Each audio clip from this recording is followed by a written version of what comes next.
And this question it is given that the total radiant energy per unit area normal to the direction of incidence received at a distance r from the center of a star of radius r whose outer surface radiates as a black body at temperature T is given by. So just try to understand this question. Over here we are considering there is a star at the over here. So in this question it is given that a star of radius r, so its radius we can take it as small letter r, whose outer surface radiate as a black body, we can take it as the value of E is equal to 1 at a temperature T. So temperature of star we can take it as nothing but T. So Rm is to find out the value of total radiant energy per unit area normal to the direction of incidence received at a distance r from the center.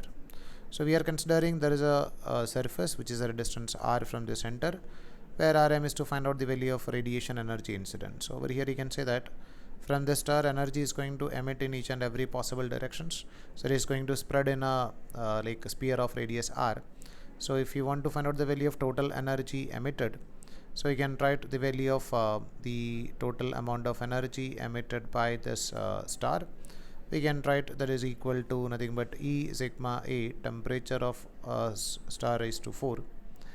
And if Rm is to find out the value of energy emitted per unit time per area, so you can write this as power radiated by the sun or the star per unit area will be equal to, over here this area is the area of surface, so you can write this is equal to E sigma into area of the star, we can take it as nothing but 4 pi into small letter r square into temperature of object raised to 4 divided by the surface area, means the area over here, area of surface in which the energy is going to spread, is equal to like area of a sphere of radius capital letter r, that we can take it as 4 pi r square.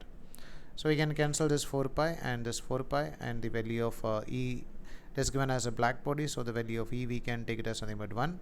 So it is sigma into, we can take it as r square T raised to 4 divided by r square.